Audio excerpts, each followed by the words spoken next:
Bonjour à vous, aujourd'hui petite vidéo qui sera assez courte mais pour vous donner quelques bases du closing. Je suis pas un expert du closing mais j'ai closé beaucoup d'offres pour moi en fait et je vais vous dire ce que j'ai retenu. J'ai aussi travaillé avec des personnes qui sont extrêmement qualifiées là-dedans et je vais vous donner les petits tricks, les petites choses qui peuvent faire que ça peut changer et vous pouvez closer ou pas. Donc restez bien attentifs, même si vous connaissez bien le closing, je suis sûr que ça va vous servir ça aujourd'hui.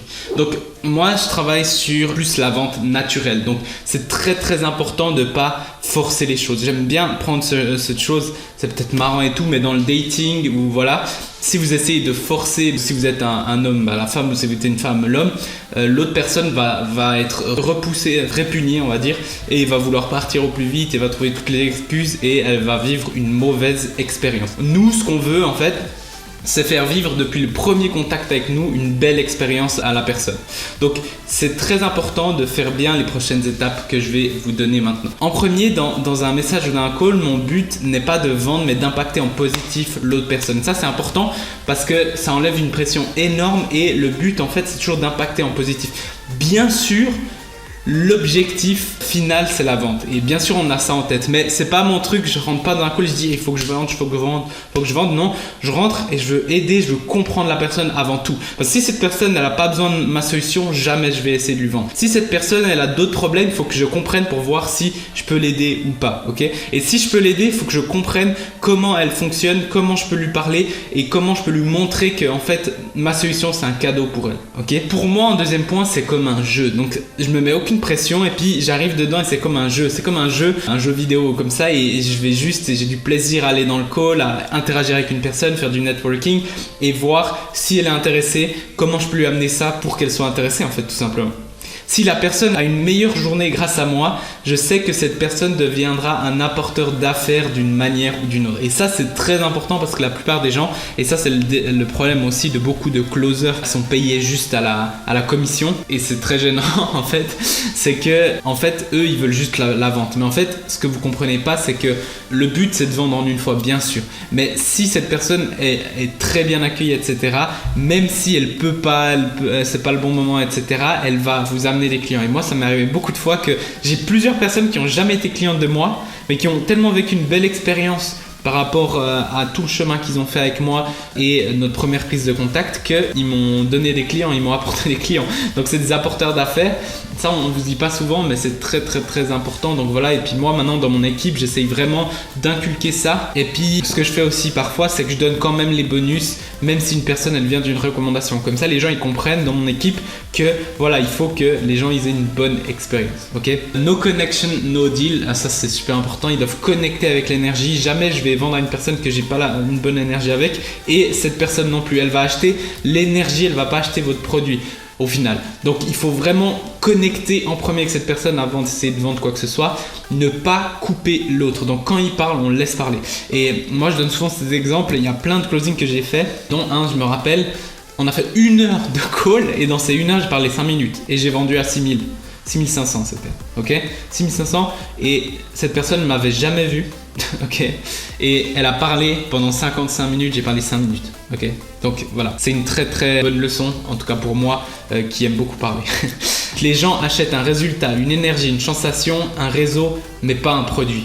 Donc faites-leur penser qu'en gros, on leur vend pas un produit, on leur vend qu'est-ce qu'ils vont se ressentir, comment ils vont avoir le résultat, l'énergie, le networking, tout le chemin, l'expérience client qu'ils vont avoir. Et ça leur parle, ça parle aux émotions. Ensuite, ils vont rationaliser. Mais en premier, c'est que les émotions qui prennent les décisions. Et si vous leur parlez que du produit et ses caractéristiques, ça va pas forcément les intéresser. Mais si vous leur parlez en termes d'émotions, en termes de comment ils vont se sentir, en termes de ce qu'ils vont recevoir concrètement, derrière, ils auront beaucoup plus de chances de venir. Okay. Regardez dans les yeux. Je vois beaucoup de closers ou de personnes là, ils sont là et puis ils regardent là-bas et voilà, où ils ont la caméra en haut, où ils ont 3 caméras et un écran, et en fait on peut pas connecter si on n'a pas cette connexion avec les yeux. Donc alors voilà, vous n'êtes pas obligé d'être tout le temps comme ça, mais ayez cette connexion de temps en temps. Tac, on regarde dans les yeux, bon voilà, dans les yeux c'est dans la caméra, voilà, après on parle, voilà, et ça c'est super important. Et moi ça me rend fou les personnes qui ne te regardent pas dans les yeux, ça me donne pas confiance. Et donc voilà, donc c'est comme votre photo de profil ou comme ça doit être dans les yeux, ok? Et puis on voit dans l'âme de l'autre personne, ok? être empathique mais ferme. Donc moi je me mets toujours à la place de l'autre personne, j'ai énormément d'empathie envers les autres, donc on peut comprendre, etc. Donc il faut pas non plus jamais juger ou comme ça, on sait pas ce que l'autre personne vit, etc. Par contre ferme, ça veut dire que moi je veux dire, je sais, moi j'ai été aussi dans une situation difficile, etc. Et je sais qu'une personne qui veut absolument, elle va se débrouiller. Donc je vais pas non plus faire le pauvre, etc. Et puis derrière, je vais lui faire un prix exceptionnel ou comme ça, ou voilà. Je vais comprendre cette personne, mais je vais être ferme et je vais lui dire voilà, si tu veux des résultats, c'est comme ça que ça se passe. Tout en étant sympathique, voilà. Mais c'est aussi le rôle d'un coach et c'est le rôle d'un closer, c'est d'être ferme, de dire les choses comme elles sont et pas de vendre du rêve, etc. Voilà. Donc soyez empathique, mettez-vous à la place d'autres personnes, mais en même temps soyez ferme.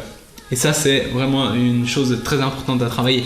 Et jamais être en conflit avec le client. C'est-à-dire que si vous commencez à rentrer en conflit, vous avez déjà perdu la vente. Ça, c'est clair et net. Ne rentrez pas en conflit. Par contre, vous pouvez le challenger, lui expliquer les choses, lui montrer comment ça s'est passé. Et s'il lui fait que de la résistance, ne perdez pas non plus votre temps. Parce que je veux dire, une personne qui veut faire de la résistance et tout. Et puis des fois, moi j'ai eu cette expérience que quand une personne fait énormément de résistance, moi, au lieu d'essayer de tout le temps régler ces trucs et trouver des solutions, etc., j'ai fait ok, bah alors si tu fais autant de choses, c'est que c'est pas pour toi, t'es pas prêt, etc. Et puis cette personne après fait non, mais je suis prêt, etc. Et puis elle s'est vendue, puis après elle est venue, ok. Mais rentrez pas dans ce jeu de ouais, non, et puis après vous devez vraiment répondre à toutes ces choses et au final elle va hésiter, elle va pas venir. Non, ne perdez pas votre temps, je veux dire, pour moi c'est un cadeau ce qu'on fait, donc. Au final, si la personne ne voit pas que c'est un cadeau, je perds pas mon temps avec cette personne, hein. C'est elle qui perd pour moi, c'est elle qui perd, ok. Donc voilà, et dernière chose, objection égale question. Parce qu'on voit souvent cette objection, l'argent, la valeur, est-ce que je vais vraiment, etc., etc. Et si vous essayez chaque fois de répondre, c'est un fil infini. Alors oui, on peut répondre à certaines questions, mais voilà, moi ce que j'aime faire, c'est poser une question. Par exemple, ouais, mais moi j'ai pas assez d'argent. Ok, mais est-ce que pour toi, être là dans 3 mois, c'est grave ou est-ce que ça te change rien, ça te va très bien? Si ça te change rien, ça te va très bien, viens pas dans mon programme. Mais si dans 3 mois, tu es au même endroit et c'est grave, il n'y a plus l'objection de l'argent parce qu'il faut que tu trouves absolument cet argent parce qu'il faut que tu passes au next level, tu vois. Il y a plein d'objections comme ça, mais je suis pas sûr d'avoir des résultats. Est-ce que tu penses vraiment que avec ça, avec notre garantie, avec tac, tu peux pas avoir de résultats, tu vois. Et au lieu de lui dire non, tu auras des résultats, etc., en fait, lui montrer les choses en posant des questions. Donc voilà, j'espère que ça vous a aidé. Encore une fois, je suis pas un expert là-dedans, mais j'ai quand même closé beaucoup de mes offres et j'ai travaillé avec des personnes très très bonnes dans ce domaine. Et ça, c'est les clés que moi, elles m'ont énormément aidé. Je pense qu'un closer, tout closer, pourra en ressortir des bonnes choses. Donc voilà, je vous souhaite une très belle journée. On se voit tout bientôt dans le groupe. À bientôt.